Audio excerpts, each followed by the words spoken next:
Welcome to this webinar on determining conformance to steel profile, surface roughness, and peak count requirements. I'm Bill Corbett with KTA-Tator Incorporated and glad you're able to join me today. We're going to review the industry standards associated with surface profile measurement. We'll briefly review the instrumentation and measurement acquisition procedures. And we're going to review the content of SSPC-PA 17 standard. When we're done with this webinar, hopefully you'll be able to describe the industry standards for surface profile, surface roughness, and peak count measurement. You'll be able to describe the instruments that are used to measure surface profile and roughness and to quantify peak count. And you'll also be able to describe the basic content of the SSPC standard, which is called Procedure for Determining Conformance to Steel Profile, Surface Roughness, and Peak Count Requirements. There are several industry standards for measurement of surface profile, surface roughness, and peak count measurement. ASTM D4417 discusses surface texture measurements, which is more for the machining industry. The protective coating industry really focuses on one ASTM standard for measurement of surface profile, which is ASTM D4417. And ASTM D7127 provides the industry with a standard test method for measurement of surface roughness of abrasive glass clean metal surfaces using a portable stylus type instrument. In addition, International Organization for Standardization, or ISO, has two methods for measurement of surface profile, including ISO 4287 and ISO 8503. ISO 8503 contains two parts. Part 4, which is method for the calibration of the ISO surface profile comparator, and Part 5 for use of the replica tape method for determining surface profile. Finally, NACE has a standard practice for field measurement of surface profile of abrasive blast clean steel surfaces. This standard practice focuses on the replica tape method. In 2012, SSPC published SSPC Paint Application Standard 17. The purpose of publishing Standard PA 17 was to provide a frequency of surface profile measurements, since ASTM does not include that type of direction. So PA 17 includes scope, description, the reference standards and definitions. It describes some of the instruments that are used to measure surface profile, along with methods to verify that they're accurate. It also describes the required number and location of readings, as well as reporting requirements. It also provides a procedure for determining whether or not the surface profile measurements conform to the standard specification. Appendix A, B, and C are also included in the standard, but these are non-mandatory unless they are invoked by contract documents. As far as the instrumentation that's used to measure surface profile, there's basically four methods: visual comparators, depth micrometers, replica tape, and stylus type instruments. ASTM D4417 describes three of the four methods. The first method, Method A, is a visual comparator, and it is comprised of a comparator disc and a 5 to 10 power illuminated magnifier. There are three comparator discs that are available. The disc that is selected is based on the abrasive that is used to abrasive blast clean the surface. For example, if sand were used to abrasive blast clean the surface, then the sand comparator disc would be used to make measurements. If a grit or slag product was used to abrasive blast clean the surface, then the GS disc would be used. And if steel shot was used to abrasive blast clean the surface, then the shot or SH disc would be used.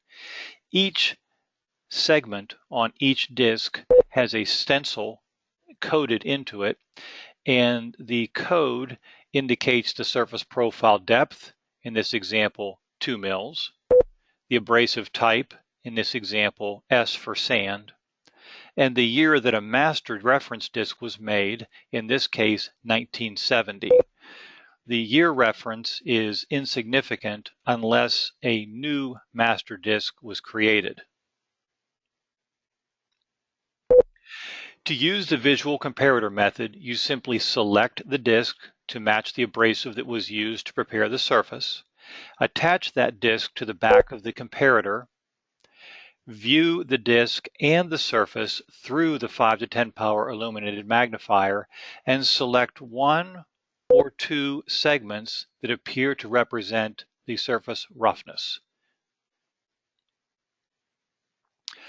ISO also makes a visual comparator.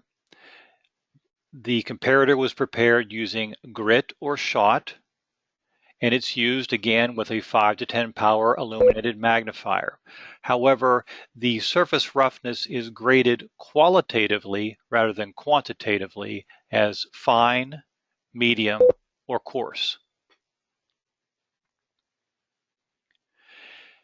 ASTM D4417 method B describes the use of a depth micrometer.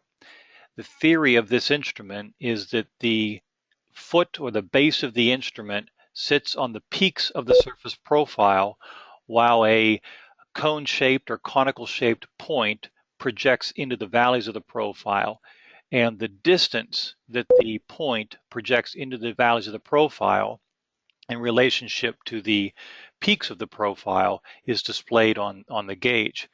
In the photos you see here, the surface profile is either 56 microns, which is about 2 mils, or on the right, 5 mils.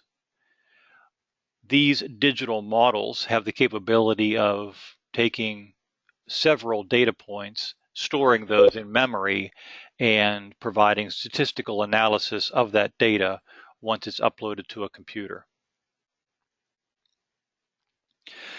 The replica tape method is very common, and it is used because many like to see proof that the surface profile measurements were taken. So you'll hear it referred to as a permanent record. The tape itself is used in conjunction with a spring-loaded micrometer. The tape itself consists of a compressible foam attached to 2 mils of a polyester film, or Mylar by trade name. There is a digital version of a micrometer, and the digital version can upload data using a USB port. To use the replica tape, simply brush away any dust or debris that may be on the surface, remove the paper backing from the tape, and attach the tape to the surface to be measured. Using a burnishing tool, burnish the 3/8 inch diameter test circle in the middle of the tape, turning it from a bright white to a uniform gray color, consistent top to bottom and side to side. Effectively, what you are doing is you are forcing the compressible foam that's attached to the backside of the Mylar into the peaks and valleys of the profile, creating a mirror image of the profile depth.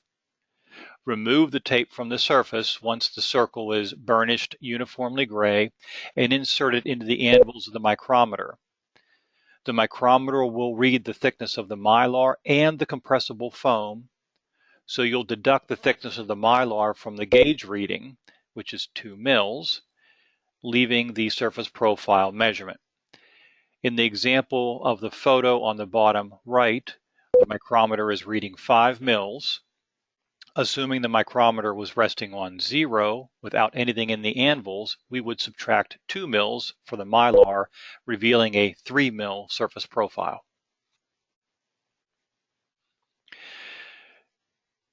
Testex produced a high temperature replica tape several years ago, which created a potential problem in the 1.5 to 2.5 mil measuring zone. So if you take a reading with the X coarse tape and the reading is between 0.8 and 1.5 mils, or the red zone on the slide, you'll need to take another measurement using the coarse tape, since it is the proper range for that surface profile. If the reading is between 2.6 and 4.5 mils, or the blue zone on the slide, and you use the X coarse tape, the reading is fine. You can record that. If your reading is between 1.5 to 2.5 mils, the purple zone on the tape, if you will, you'll need to take a second reading with the tape that you did not use. For example, if you used the X coarse tape and got 2.8 mils, which is in the purples, if you take a reading and it is 2.4 mils in the purple zone, you'll need to take a second measurement with the X coarse tape. If it is also in the purple zone, you'll take the average of those two readings. If your second reading is outside of the 1.5 to 2.5 mil zone, use that reading. That is the only time you average two readings with the coarse and X coarse tape, is if it falls within the 1.5 to 2.5 mil zone or the purple zone on the tape. The fourth method is a portable stylus instrument that conforms to ASTM D4127. It has a retractable arm with a 0.5 micron diamond point stylus. The arm is automatically retracted and records information like RT, which is the distance between the highest peak and the lowest valley in any given evaluation length, Rmax, which is the greatest distance between the highest peak and lowest valley for any of the 5 sampling lengths that comprise an evaluation length, and PC, which is probably the most useful, and that indicates the number of peak to valley pairs per unit of evaluation length, extending outside of what we call a dead band centered around the mean line over the sampling length. SSPC has done research to show that a higher peak count results in improved adhesion of the coating system, as well as better resistance to undercutting when the coating becomes damaged in service. The frequency of surface profile measurements is the next topic. Now, the number of readings is indicated in the ASTM standards, D4417 and D7127. However, the number of areas or locations to check is not indicated in these standards. Now, your specification may indicate the locations to be measured. If not, PA17 does provide a guidance as to the number of locations in order to characterize the depth of the surface profile. The number of readings to determine the location average is based on the ASTM test method. For method A sufficient number of readings should be acquired and the average of those readings recorded. For method B, which is the depth micrometer, 10 readings are acquired per location. The maximum value of those 10 readings is recorded, discarding any outliers. For method C, which is the replica tape, 2 readings are taken per location, and the average of those 2 readings is recorded. Recall, if you have a surface profile that falls within the 1.5 to 2.5 mil zone, or the purple zone on the tape, you'll actually need to record 4 measurements, resulting in 2 surface profile measurements. For ASTM D7127, which is the portable stylus instrument, you'll take 5 traces per location and record the average. The number of locations required to characterize the surface is what is described in SSPC-PA 17. The standard requires that a minimum of 3 6-inch by 6-inch or 15 by 15 centimeter locations are measured per surface preparation apparatus and per work shift or 12-hour period, whichever is shorter. There's an optional method which is non-mandatory. It's in Appendix B, and it's based on changes in process between the acceptance of the job site standard established before the project begins and completion of production surface preparation work. Surface preparation apparatus can represent various things. For example, it might be an individual blast pot with multiple nozzles, that's shown in picture 1. It might be an individual abrasive recycling blast cleaning unit with multiple pots on it, which is shown in picture 2 there. It could be an individual centrifugal unit, which can be stationary or mobile, and that's shown in picture 3. Or it can be an individual power tool, and that's shown in picture 4. PA 17 also has a reporting requirement. The user is required to report the range of location averages, which is the lowest location average and highest location average, and the surface profile measurement for each apparatus. For example, if we were using the replica tape and we checked 3 locations, the first location ranged from 4.1 to 4.8 mils, the second location from 3.8 to 5 mils, and the third location ranged from 3.5 to 4.8 mils, we would calculate the average of each of those and then report the range of the average, which is 4.1 to 4.5 mils, for an average of 4.3 mils. Note in this case that 1 extra reading per location was taken, since the replica tape requires only 2 readings per location. The average of the location averages have to fall within the specified surface profile range. Any averages of surface profile outside of the specification are not acceptable. And what the inspector needs to do at this point is determine the magnitude of the non-conforming surface profile measurement areas so that they can be demarcated and recorded for rework. So here's an example where we had 2 non-conforming locations. Each of these locations are 6" by 6". So you can see we went outward in 4 compass directions from the non-conforming location until 2 areas were in compliance, or we were at the end of the prepared area that was prepared during the work shift.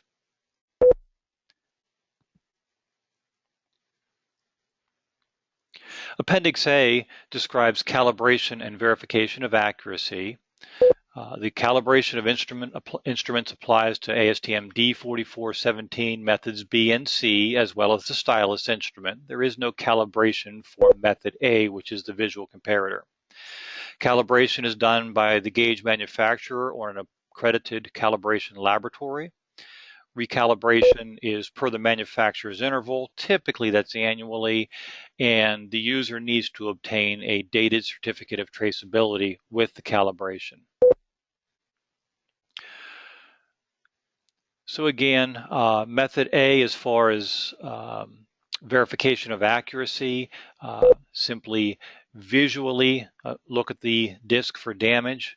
There is a microscopic examination in a laboratory that can be performed to confirm the depth of the surface profile, but that's typically not necessary. Also, if these discs become tarnished over time, the tarnish can be removed with a pencil eraser.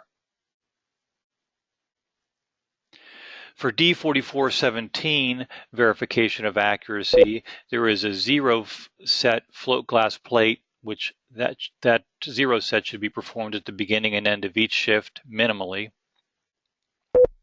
The gauge can also be verified for accuracy using the specialty shim that comes with the float glass plate.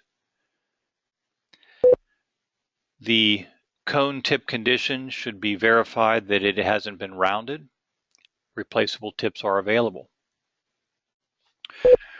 For ASTM D4417 method C, the replica tape, you'll want to make sure you select the appropriate tape, and the range of each is shown on the slide. Coarse tape is 0.8 to 2.5 mils. X-coarse is 1.5 to 4.5 mils.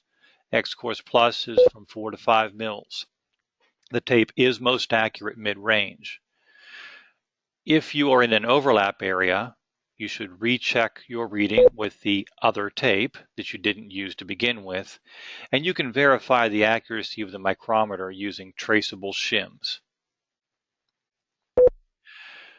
For verification of accuracy of the stylus instrument, you can verify the accuracy using a standard that is provided with each gauge.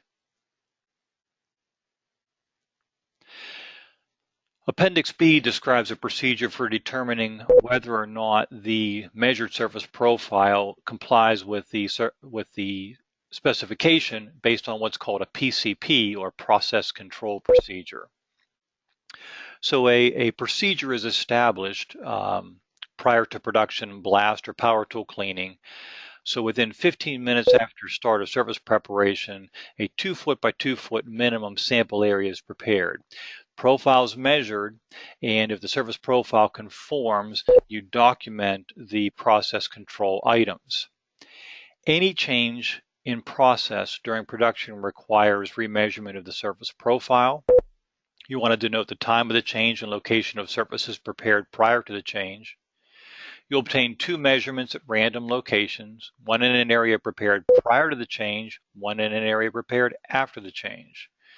And you'll document that information. Also, the magnitude of the non-conforming surface profile measurement areas have to be measured and demarcated for rework.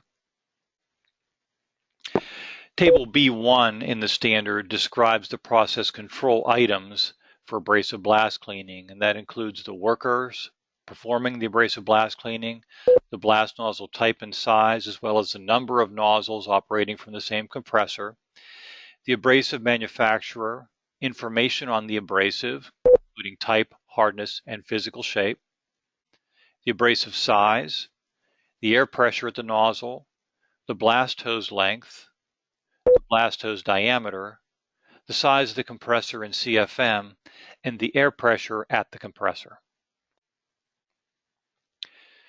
Table B2 lists the process control items for power tool cleaning, and this applies to SSPC-SP11 power tool cleaning to bare metal and SSPC-SP15 commercial grade power tool cleaning. In this case, the process control items that need to be documented include the worker performing the power tool cleaning, the power tool type, model, and manufacturer, the power tool media manufacturer, the type of media being used, the abrasive media size, the grade of the media, the replacement or substitution of consumables, for example, discs, wire brushes, needle bristles, etc., that are replaced in process, and the compressor size in CFM if the tool is air-powered. Table B3 describes the process control items for centrifugal blast cleaning, and this includes the unit operator, the blast wheel type, the wheel motor power, positioning of the wheel, control cage movement, media flow rate and abrasive manufacturer, the abrasive type and physical shape, the size of the abrasive, and the configuration, orientation, and size of the piece being cleaned if the piece is being cleaned in a shop. Appendix C contains some additional considerations. For example, measuring surfaces prepared in the shop using centrifugal blast cleaning, because there is a potential for variability due to wheel alignment and configuration of the item being blast cleaned. There's also information on surfaces prepared using portable centrifugal blast cleaning units because, again, of uneven distribution of blast media on the wheel. For measuring surface profile exposed by water jetting units, the profile can vary considerably, so additional measurement locations should be considered. And when measuring surface profile using power tools, the user should consider the productive life of the cleaning media. Additional measurements may need to be taken when the media is replaced, and method B, which is the depth micrometer, is the only method that should be used when measuring surface profile created by power tools. Appendix C contains some precautions when determining surface profile on flame cut edges. It encourages the user to remove the case hardening or carburization prior to blast cleaning to make sure that the surface profile depth is the same on all surfaces. And it also addresses the effect of existing surface profile on newly generated profile. And that is, the existing profile beneath the coating may actually exceed the surface profile that's been specified for maintenance painting. So in this case, a test area should be prepared prior to production work and discussed as appropriate. And if the existing steel is heavily pitted, it's important to measure the surface profile in non-pitted areas. So in summary, we have described the industry standards for surface profile, surface roughness, and P-count measurement. We've discussed the instruments that are used to measure surface profile and roughness and to quantify P-count. We've also described the content of SSPC-PA 17, which is the procedure for determining conformance to steel surface profile, surface roughness, and P-count requirements. Thank you for listening to this webinar on surface profile measurement. To enjoy viewing other videos and webinars like this one, visit the Digital Learning Series tab on KTAUniversity.com.